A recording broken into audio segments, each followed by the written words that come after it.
Hello students, welcome for today's session. In today's session, we are going to check whether the entered element is a number or not. So we are going to find a JavaScript program to check whether the entered element is a number or not. So let's get started. I'm going to start with the notepad. Alright. Okay, notepad. To start with HTML. That is, the root element is HTML. After the root element, I have to start with the head tag.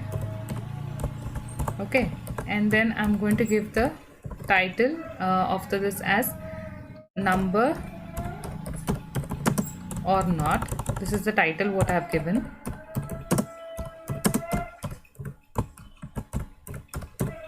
All right, then I'm going to close the head tag. After this, I'm going to start with the body part. So I'm going to start with body. Okay, then I say paragraph ID is equal to demo. All right, then close the paragraph element. Now I'm going to start with the JavaScript. So this is the script tag. Now what I'm going to do is I'm going to take the first variable, that is num1, and then I'm going to use a method is nan. So what does this is nan stand for? It is nothing but is not a number. So it is going to return a value that is true or false. Okay, then for your just convenience, I'm going to write it as false. That's the comment. Then the second variable var num2 is equal to, again, is nan. All right, then I'm going to check 3,21. Check whether this is a number or this is not a number.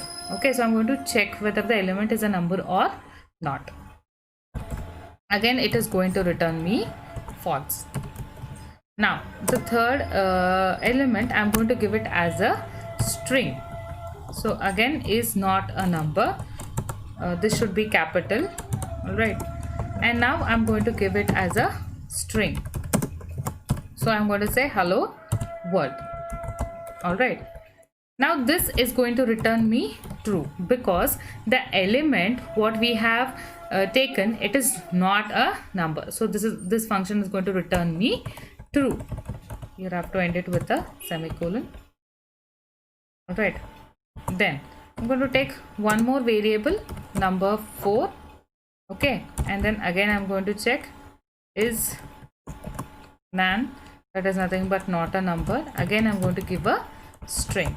So again here it is a string, it is not a number. That is why it is again going to return me true. All right, then last I'm going to take one more, var num5 is equal to, now what it is going to return me if it is both, if it is a combination. So I'm going to write is not a number. Okay, and then I'm going to write 12, and then bar I'm going to write 3. So again, what is happening, there is a number, but ahead of number I have included a string. So this element is not a number. So again, it is going to return me true. Okay, then document dot get element by id. Okay, what I'm going to include, demo dot inner html is equal to, okay, now I want to print all those values. So num1 concatenated with a break tag. Okay, then num2, all these are the variables what we have declared. All right, again concatenated with a break tag. Num3, okay, again concatenated with a break tag. Num4, include a break tag. Num5, include a break tag. All right, and then I'm going to close the script.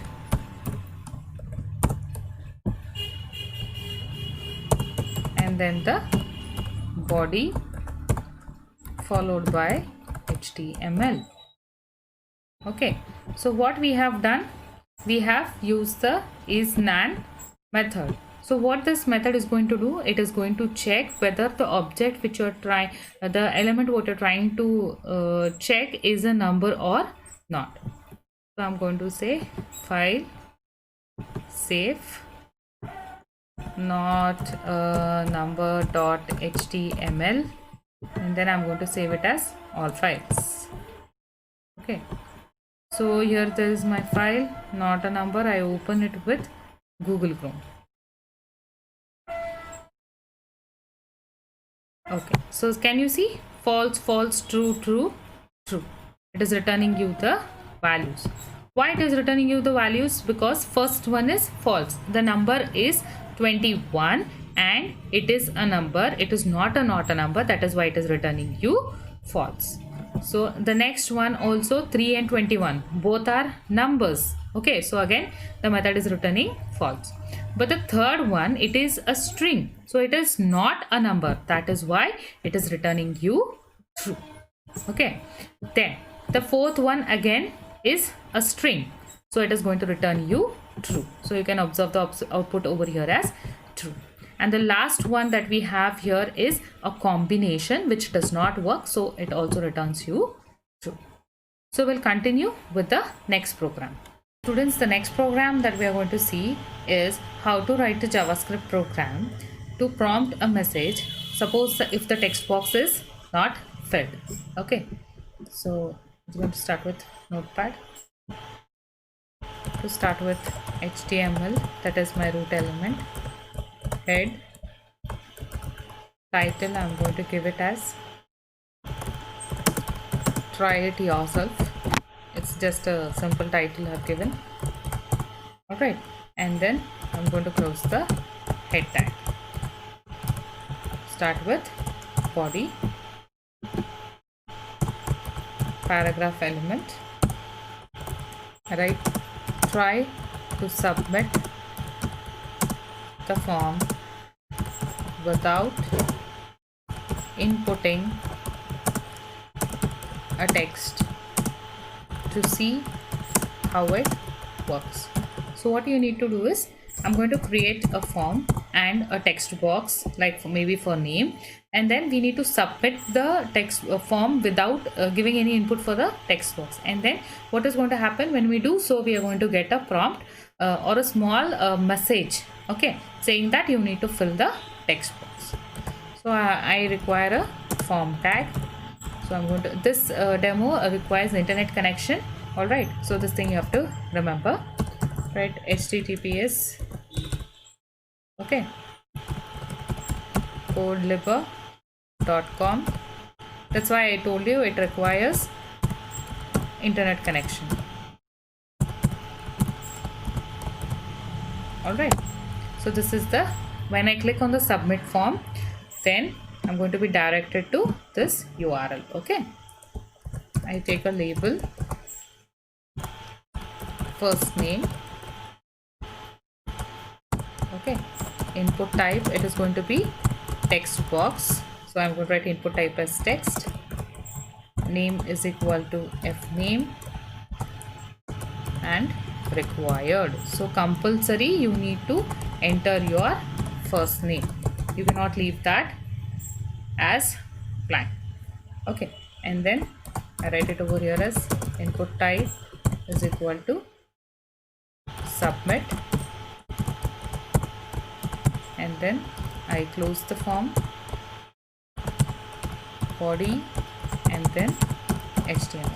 But you have to remember one thing, that this program requires internet connection, because when we click on the submit button, the page which is going to be open on the server, it is going to be from this website. That is why I told you it requires internet connection. So now I'm going to save it. Okay, I will save it as text box unfill.html. Minimize this. So here is my program. I say open with Google Chrome. Now see what is going to happen. Try to submit the form without inputting a text to see how it works. So there is a label which says first name and there's a text box. Now when I click on submit, then can you see I get a small message which says please fill out this field. All right.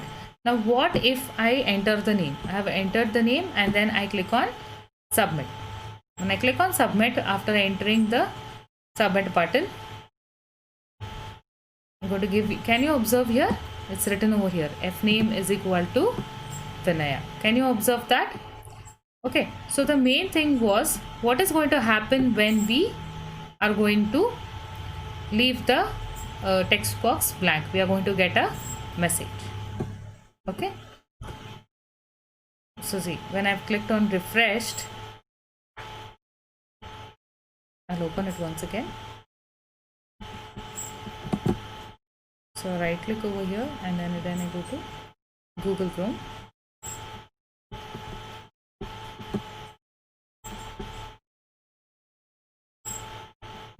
Okay, so without entering anything, I just say submit. So it is giving me a message saying please fill out this field. So this is very important when we are doing validation for the form. So it ensures that a user does not submit a blank field. So we'll continue in the next session. Thank you, students.